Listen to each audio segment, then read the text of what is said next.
Hari ini kita akan membahas Kekaisaran Tiongkok, terutama runtuhnya dinasti terakhirnya, yaitu dinasti Qing. Mungkin kalian pernah dengar petua, tuntutlah ilmu sampai ke negeri Cina. Mengapa demikian?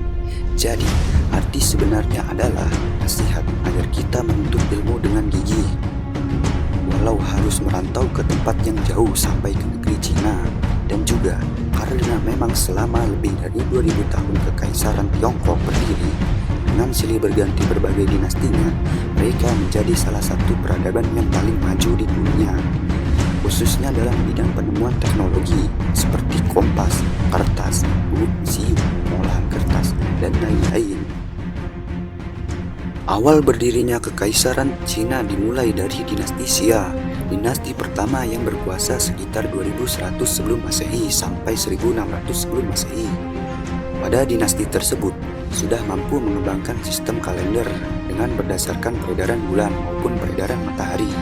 Namun, dinasti ini mengalami keruntuhan setelah bertahan selama 500 tahun disebabkan oleh raja yang kejam dan arogan, hingga menimbulkan pemberontakan besar-besaran dan lahirlah dinasti yang baru, yaitu dinasti Shang, dinasti kedua. Oke, kita kembali lagi ke tema pembahasan. Dinasti Qing didirikan oleh suku Manchu menyusul kekalahan dinasti Ming terhadap pemberontakan rakyat kala itu. Setelah melepaskan diri dari pengaruh dinasti Ming yang kian melemah, Aishin Gyoro Nuraichi menyatukan klan-klan suku Jurchen dan mendirikan dinasti Jin di tahun 1609 dengan dia sebagai kaisar pertama. Lalu setelah pergantian tahta dengan dipimpin oleh kaisar yang kedua, dinasti Jin resmi berganti nama menjadi dinasti Qing pada tahun 1636. Sampai akhir keruntuhan dinasti Qing, peralihan tahta terus berganti di bawah kekuasaan Ibu Suri Cixi mulai sekitar pertengahan abad 19 sampai runtuhnya pada awal abad 20. Qing semakin melemah karena keserakahan dan salah kelola Ibu Suri, sehingga timbul kerusuhan dan pemberontakan yang disebabkan keserakahan akan kemewahan gaya hidup Ibu Suri. Selain itu, praktek korupsi, kolusi, dan nepotisme atau KKN sudah mengakar kuat di birokrasi dinasti Qing. Begitu banyak pejabat yang mencuri dana negara dan mendapatkan kekuasaan karena kolusi dan nepotisme. Hal ini semakin diperparah oleh sikap Ibu Suri yang konservatif yang memegang tampuk pemerintahan selama 47 tahun sejak 1861.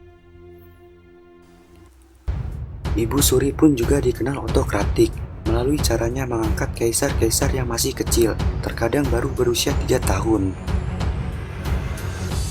Ini terjadi ketika Tiongkok harus menghadapi Jepang yang menginvasi semenanjung Korea.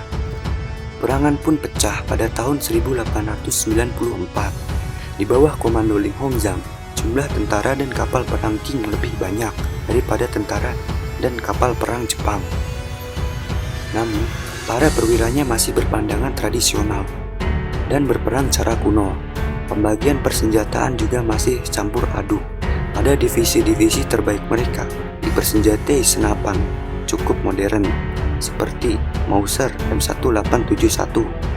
Tetapi beberapa divisi yang kurang cakap diberi senapan kuno seperti Jingal yang tidak efektif, dan 40% tentara Qing bahkan masih dipersenjatai busur dan panah, golok, tombak, pedang, dan senjata tajam tradisional lainnya. Ini kontras dengan tentara Jepang yang senjatanya sudah modern dan seragam seperti Murata M1889 atau Murata M1880. Pelatihan tentara Jepang sudah seragam dengan perwira-perwiranya juga sudah dilatih secara modern. Dalam peperangan ini, tentara Qing mengalami kekalahan. Dampak dari korupsi juga memperparah persenjataan perang. Seperti mesiu diganti serbuk gergaji, pedang bukannya terbuat dari baja tapi terbuat dari timah yang jauh lebih lunak dan murah. Berakhirnya Kekaisaran Tiongkok dilihat oleh Yuan Shikai dengan membaca animo masyarakat, politik, dan militernya. Para pemberontak Wuhan membujuk Yuan Shikai untuk menjadi presiden dengan konsep negara Republik Tiongkok. pada akhir bulan Januari 1912, ketika 44 jenderal kekaisaran dari seluruh penjuru Tiongkok meminta secara tegas kekaisaran membubarkan diri dan membentuk negara republik. Akhirnya kekaisaran Qing diganti dengan Republik Tiongkok, dengan Yuan Shikai sebagai presidennya, Nanjing sebagai ibu kotanya. Kaisar terakhir dinasti Qing, Kaisar Puyi, yang baru berusia 6 tahun, diperbolehkan tinggal di istananya yang hanya seluas 72 hektar. Di dalam istana, Puyi masih menjadi kaisar, tapi di luar istana, Puyi cuma seorang warga Tiongkok biasa.